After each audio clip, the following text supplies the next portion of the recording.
भारत माता की, भारत माता की। जन चेतना यात्राના સ્વાગત માટે પધારેલ સૌ વાલા ઉત્સાહી નાગરિક ભાઈઓ અને બહેનો, આદરણીય અડવાણીજી લગભગ 1 મહિનો થવા આવ્યો જન ચેतना યાત્રા લઈને हिंदुस्तानના જુદા જુદા રાજ્યોમાં, જિલ્લાઓમાં, નગરોમાં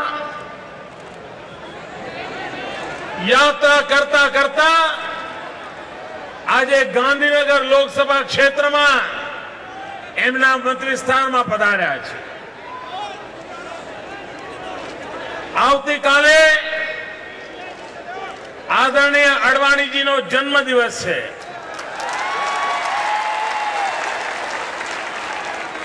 આપણે સૌ સાગમટે અડવાણીજીને અનેક અનેક શુભકામનાઓ પાઠવીએ છીએ।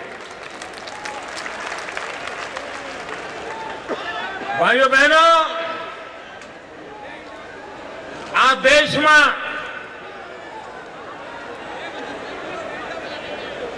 જ્યારે જ્યારે ભ્રષ્ટાચાર સામે અવાજ ઉઠ્યો છે, ઇતિહાસ સાક્ષી છે, દરેક વખતે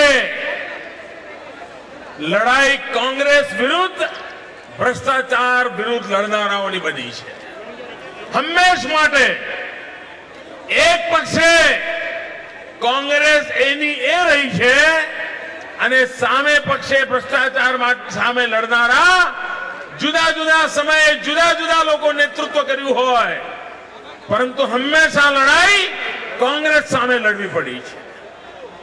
રાજકોટમાં ભારતીય જનતા પાર્ટી એ જમાનામાં जनसंघ, भाई कैमरा वाला जरा बेसो भैया पाछड़ वाला, अरे आपकी दिल की आवाज मैंने सुन ली भैया।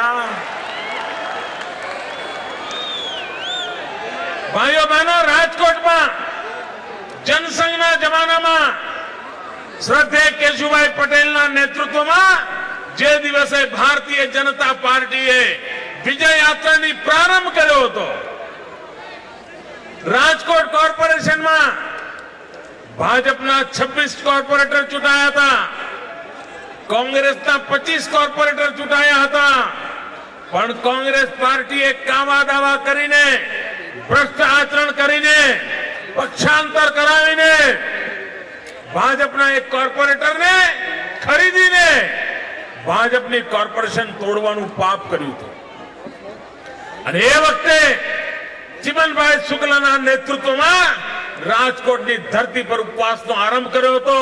કોંગ્રેસની સરકાર હતી, રાજ્યમાં કોંગ્રેસનો જુલમ ચાલતો હતો, દિલ્હીમાં કોંગ્રેસનો જોર જુલમ ચાલતો હતો, પરંતુ ગુજરાતની જનતા ઝૂકી નહીં, રાજકોટની જનતા ઝૂકી નહીં અને કોંગ્રેસના લોકોને રાજીનામું આપવું પડ્યું અને ફરી રાજકોટમાં કોર્પોરેશનમાં ભારતીય જનતા પાર્ટી વિજયી બની। એ વખતે ચિમનભાઈ શુક્લાએ તપસ્યા આદરી હતી। 1974માં ગુજરાતની અંદર નવનિર્માણનું આંદોલન થયું, નવજવાન મેદાનમાં આવ્યા, ચિમનભાઈ સરકારે દૂધમલ યુવાનો પર ગોળીઓનો વરસાદ વરસાવ્યો। 103 દૂધમલ યુવાનો શહીદ થયા, ભાઈઓ શહીદ થયા, પરંતુ ચિમનભાઈની સરકારને જવું પડ્યું। ભ્રષ્ટાચારની સામે ગુજરાત લાલ આંખ કરે, કોઈ બચતું નથી। ભાઈઓ બહેનો, ત્યાર પછી દિલ્હીમાં જયપ્રકાશજીના નેતૃત્વમાં દેશમાં આંદોલન ચાલ્યું। શ્રીમતી इंदिरा गांधी સામે અવાજ ઉઠ્યો, ભ્રષ્ટાચારના મુદ્દે અવાજ ઉઠ્યો, देश पर कटोकटी लादवामां आवी। अटलजी, अडवाणीजी, मोरारजीभाई देसाई लाखों लोगों ने धरपकड़ो करने जेल में पूरी दीधा। तेम छतांय आ भ्रष्टाचारना कारणे इंदिरा गांधीनी सरकारने जवुं पड्युं। पछी राजीव गांधी आव्या, बोफोर्सनो मामलो उठ्यो, वीपी सिंहे नेतृत्व कर्युं अने भ्रष्टाचारने कारणे राजीव गांधीनी सरकारने पण जवुं पड्युं। ઇતિહાસ સાક્ષી છે. ભ્રષ્ટાચાર સામે લડનારા લોકો ભલે બદલાણા હોય, પરંતુ ભ્રષ્ટાચારને કારણે હંમેશા મોતને ઘાટ કોઈ ઉતર્યું હોય તો કોંગ્રેસની સરકારો ઉતરી છે. ફરી એકવાર દેશમાં વાતાવરણ બન્યું છે. દેશ દિલ્હીની સલ્તનતના ભ્રષ્ટાચારથી પરેશાન થઈ ગઈ છે. દેશ દિલ્હીની સલ્તનતને ઉખાડી ફેંકવા માટે સંકલ્પબદ્ધ બની છે. અને આ દેશમાં ભ્રષ્ટાચાર વિરુદ્ધ કાંઈ પણ બોલો તો કોંગ્રેસને તકલીફ થાય છે, કોંગ્રેસને વાંધો પડે છે.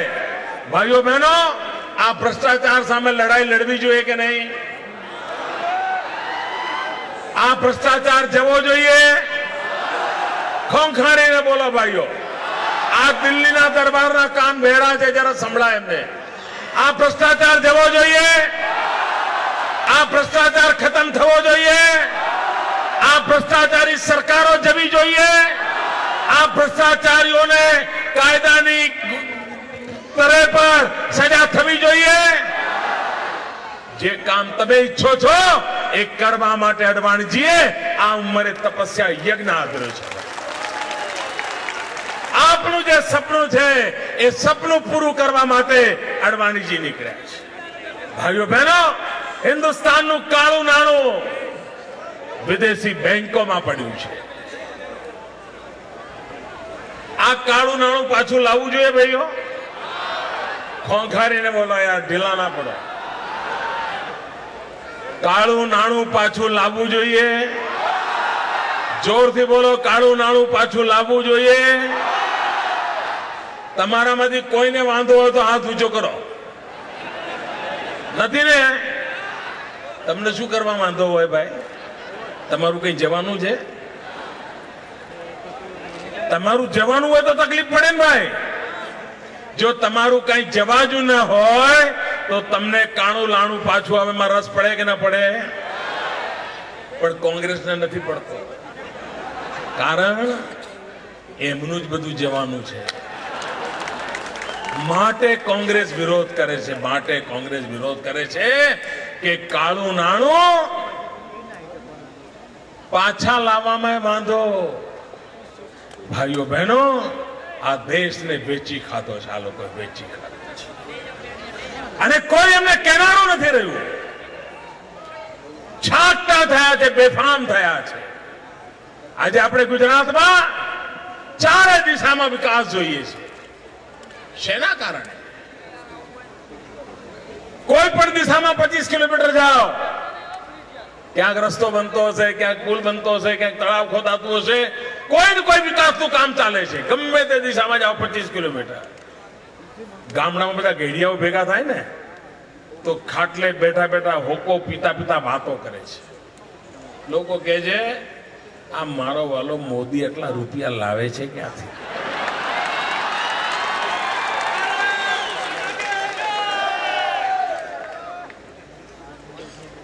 ભાઈઓ બહેનો, આ રૂપિયા એટલા માટે આવે છે કે ગુજરાતમાંથી કટકી કંપનીને વિદાય કરી દીધી છે.